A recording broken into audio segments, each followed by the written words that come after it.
तो आज हम देखने वाले हैं ऊंचाई के साथ जी यानी कि गुरुत्वीय त्वरण के मान में परिवर्तन। तो सबसे पहले हमने एक फिगर ड्रॉ कर लिया है जिसमें पृथ्वी को बड़ा एम से दिखा दिया है और किसी वस्तु को छोटा एम से दिखा दिया गया है।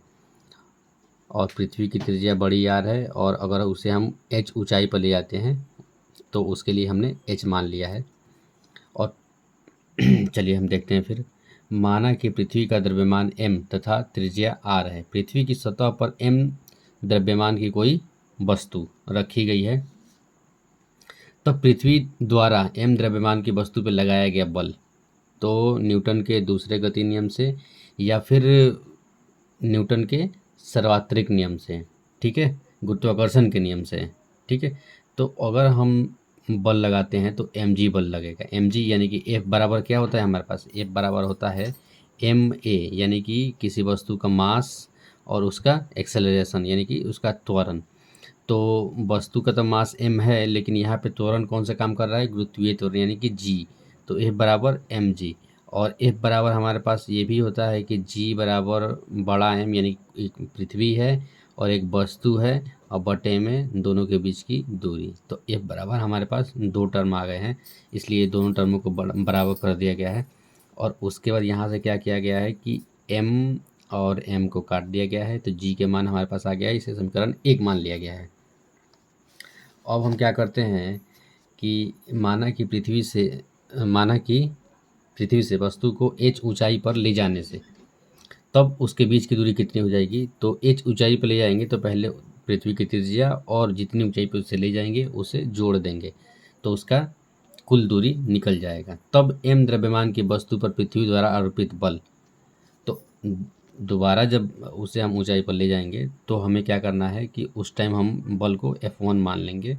बल को F1 मान लिया और फिर उसी तरह mg1 मान लिया। सेम वैसा ही प्रोसेस फॉलो करेंगे, m से m काट देंगे और हमारे पास ये जो आपकी जो नई दूरी है वो r प्लस h है तो हमने उसे लिख दिया और g1 का यानी कि g डैश का मान हमने निकाल लिया और समीकरण 2 दे दिया। अब हमने क्या करा कि समीकरण 2 को 1 से डिवाइड कर दिया और डिवाइड करने के बाद ये और ये टर्म कट जाएगा, ये टर्म और ये टर्म कट गया तो हमारे पास ये आ गया जिसे हमने समीकरण 3 मान लिया। तो अब हमें क्या करना है, अब हमें समीकरण 3 को ये r का जो स्क्वायर है ये इससे बड़ा होगा, है ना, जो r दूरी आ रही है, यानी कि कहने का मतलब कि जैसे जैसे पृथ्वी की सतह से ऊंचाई बढ़ेगी तो उसका गुरुत्वीय त्वरण का मान घटने लगता है, ठीक है। उसके बाद हमारे पास क्या है कि समीकरण 3 को यानी कि h ऊंचाई जो है हमारे पास वो इन्फिनेटिव कर दिया जाए तो g1 यानी कि g1 का मान है आपका गुरुत्वीय त्वरण का मान ऊंचाई के साथ क्या होगा? बिल्कुल जीरो हो जाएगा जब h का मान क्या होगा? इन्फिनेटिव हो जाएगा। अब पुनः समीकरण 3 से हमने क्या करा है कि ये हमारे पास समीकरण 3 का आ चुका है, व्यंजक आया है।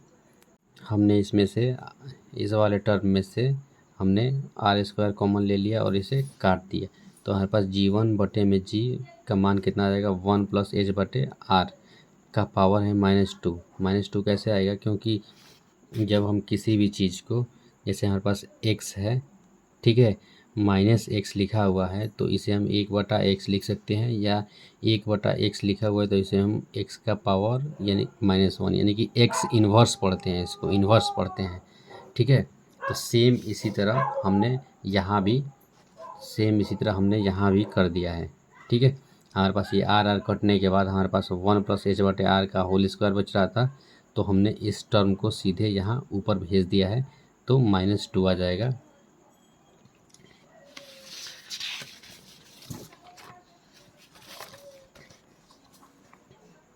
इसके बाद हमने क्या करा है कि g1 बटा g2 बराबर आ जाएगा 1 माइनस 2h बटे में r। ये ऐसा क्यों आया?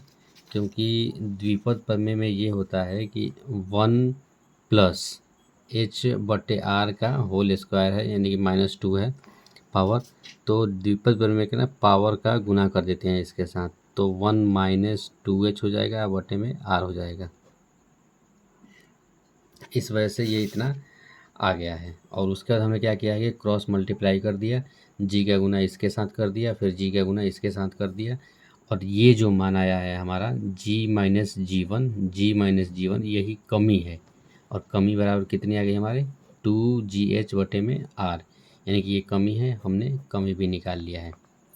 तो वीडियो अच्छा हो तो लाइक करें, सब्सक्राइब करें, अपने दोस्तों को शेयर करना ना भूलें।